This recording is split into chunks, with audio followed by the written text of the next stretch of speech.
समझ कर देख ले प्यारे, मोक्ष का पंथ न्यारा है। समझ कर देख ले प्यारे, मोक्ष का पंथ न्यारा है। यज्ञ जप दान करने से स्वर्ग के धाम को पावे। दान करने से मुक्ति का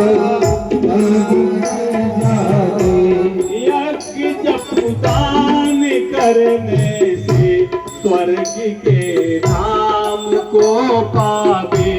भोग कर भोग दे बन के जमीन पर होवे अवतारा। होवे अवतारा। समझ कर देख ले प्यारे, मोक्ष का पंथ न्यारा है। समझ कर देख ले प्यारे, मोक्ष का पंथ न्यारा है। कर्म की डोर में बांधा, कभी ऊपर कभी नीचे। कभी ऊपर कभी नीचे। नहीं हो बिन सितारा, नहीं हो बिन सितारा। समझ कर देख ले प्यारे, मोक्ष का पंथ न्यारा है। समझ कर देख ले प्यारे, मोक्ष का पंथ न्यारा है। करे पूजा फिरे तीरथ, अग्नि में होम नित्य कीजे। नहीं हो ज्ञान उजियारा, नहीं हो ज्ञान उजियारा।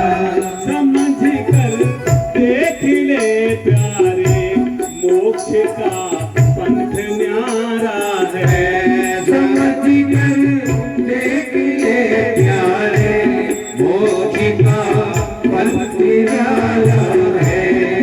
बैठ कर संत संगत में विचारे रूप ईश्वर का। विचारे रूप ईश्वर का। वो ब्रह्मानंद को पावे, मिटे भव जाल संसारा। लुटे वो जाल संसारा। समझ कर देख ले प्राणी, मोक्ष का पंथ न्यारा है। समझ कर देख ले प्राणी, मोक्ष का पंथ न्यारा है।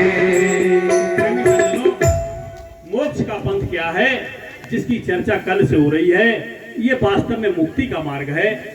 मुक्ति का मार्ग संत के सानिध्य में जब हमें गुरु नामनी विद्या मिलती है, और उस गुरु नामनी विद्या के द्वारा जैसे जैसे हमारी चढ़ाई होती है, जैसे जैसे हम एकाग्र होते चले जाते हैं, और एकाग्रता का लक्षण आएगा कि मेरा ऊर्ध्वगमन होगा, इस शक्ति को ऊपर ले जाएं और मस्तक में स्थापित करें। इसी को भगवान कृष्ण जो गीता में कहा है, प्राण को मस्तक में अच्छी प्रकार स्थिर स्थापन करें। भगवान कृष्ण गीता में कहते हैं कि हे अर्जुन, जो मुझे तत्व से जानता है यथार्थ में वही जानता है, जो मुझे तत्व से नहीं जानता है वो मुझे यथार्थ में नहीं जानता है, यानी वास्तविक रूप से नहीं जानता है। गीता अध्याय 4 के 34वें श्लोक में कहते हैं कि तत्व का ज्ञान तत्ववेता महापुरुष के पास जाके निष्कपट भाव से उनको दंड प्रणाम करके उस तत्व का ज्ञान प्राप्त करना चाहिए। ज्ञानी साक्षात मेरा स्वरूप है, ज्ञानी साक्षात मेरा स्वरूप है। तो गीता का ज्ञान कहने वाले साफ साफ ज्ञानी के हाथ में गीता की पूरी बागडोर सौंप गए कि वास्तव में ज्ञानी के द्वारा ही ज्ञान मिलेगा। जब तक हम ज्ञानी के पास नहीं जाते हैं, ज्ञानी की शरण नहीं जाते हैं, तब तक मुझे ये ज्ञान नहीं मिलता है। एक बात फिर उन्होंने कहा कि जिस प्रकार से लकड़ी के बड़े भारी ढेर को अग्नि की एक चिंगारी जला के राख कर देती है, उसी प्रकार से जीवात्मा जिस प्रकार से लकड़ी के बड़े भारी ढेर को अग्नि की एक चिंगारी जला के राख कर देती है, उसी प्रकार से जीवात्मा अपने पापों को जला के राख कर देता है। वास्तव में उन्होंने कहा कि जो ज्ञान रूपी नौका पर सवार हो जाता है वो धर्मात्मा समझने योग्य है। क्यों? कि उसने एक मार्ग थ्रू, उसकी प्रारंभ अवस्था हो गई, उसकी शुरुआत हो गई कि जो इधर चल दिया वो अपने पापों को दग्ध करेगा। जब ही नाम हृदय धरा, जब ही नाम हृदय धरा, पाप भयो जर छार, जैसे चिनगी आग की परी पुरानी घास। एक चिनगी आग की हो जाए और पुरानी घास में पड़ जाए, सब जल के राख होती है। प्रेमी सज्जनों, इसी प्रकार से ये जो गुरु नामनी विद्या है, इसके द्वारा ही हमारा कल्याण होता है।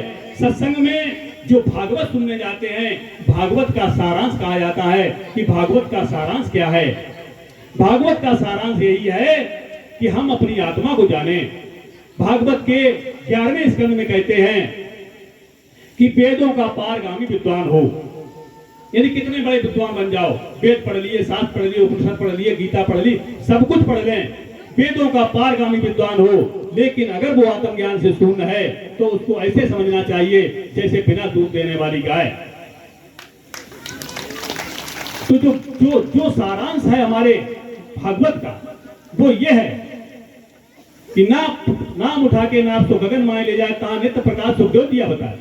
ये संतों के समागम में सारांश कहा जाता है, उस पूरे शास्त्र का निचोड़ कहा जाता है कि ये निचोड़ है। निचोड़ ये है कि हमें अपनी आत्मा को जानना चाहिए, कि जब हम अपनी आत्मा को जान जाएंगे तो सब कुछ जान जाएंगे।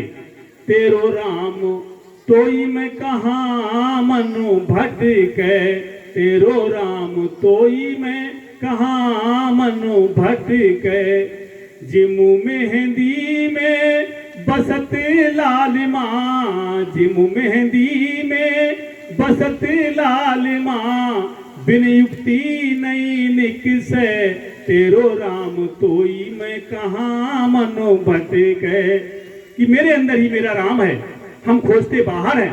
कस्तूरी कुंडल भसे मृग ढूंढे बनमाई, ऐसे ही घटघट राम है मानुष जानत नाई। कि मृग के अंदर कस्तूरी होती है और जब उसको सुगंधी लगती है तो दौड़ता है कि आगे मिलेगी, आगे मिलेगी।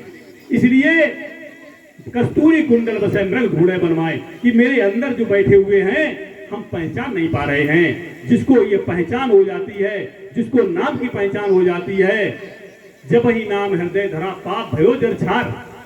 वास्तव में नाम की पहचान संत महापुरुषों के द्वारा होती है। इस ग्राम में ये जो सत्संग की धारा बह रही है, प्रेमी सज्जनों, जिन्होंने उपदेश नहीं लिए हैं, मेरा सबसे निवेदन है कि जरूर उपदेश लें। उपदेश लेकर के अपने जीवन का कल्याण करें। कल्याण इसी में है कि हम अब किस लिए आए थे, क्या कर चले। पूरा जीवन यूं ही चला गया काहे में, संसार में। बड़ा अफसोस है, दुनिया में ही दिल को लगा देना, भुलाकर आदमियां हैवान खुद को बना देना। प्रेमी सज्जनों, विषयों के चक्कर में ही पूरा जीवन अगर चला गया तो 84 लाख योनियां बनी हुई हैं, आड़ी तिरछी योनियां हैं, जिनमें जाने के बाद कभी कल्याण नहीं होता है। उठ जाग मुसाफिर चेत जरा, तेरी कूच की नौबत बाज रही। उठ जाग मुसाफिर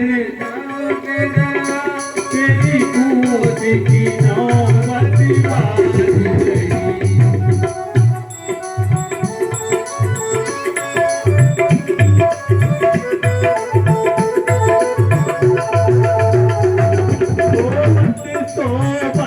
बीत गई सब रैन बुझे पर बात भई, पर रे बुझे पर बात भई। तेरे संग के साथी तो जाग गए, तेरे नैन में नींद विराज रही। तेरी नैन में नींद विराज रही।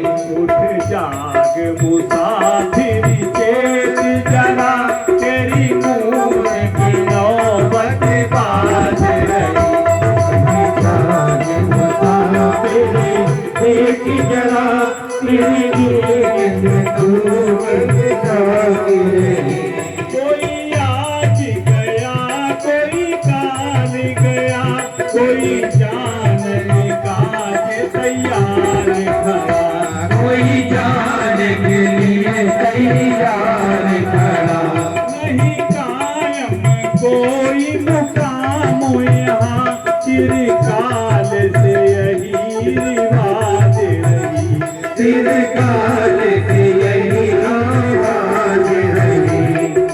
जागे मुसाफिर शेष जरा, तेरी कूद की नौबत बाज रही। होते जागे मुसाफिर की तरह, तेरी कूद की गोद तार रही। बहुत होशियार लुटाए गए, नहीं साबित कोई लाज बची।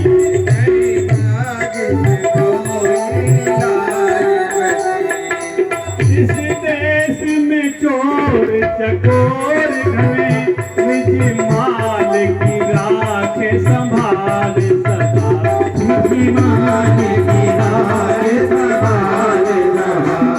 बहुत होशियार लुटाए गए, नहीं साबित कोई लाज बची।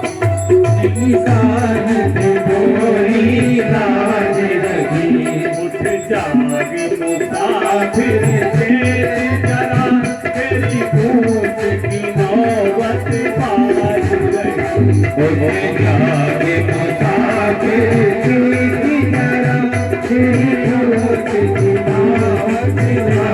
रही।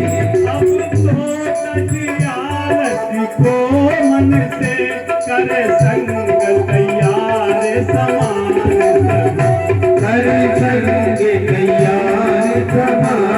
सभी। ब्रह्मानंद न देर लगाए जरा, बिजली तेरे ऊपर गाज रही। बिजली तेरे ऊपर गाज रही। अब तो तजियारत को मन से करे संग तैयार समान सभी। मुसाफिर की जरा बाज रही। उठ जाग मुसाफिर शेष जरा, तेरी कूद की नौबत बाज रही। की नौबत बाज रही। तेरी कूद की नौबत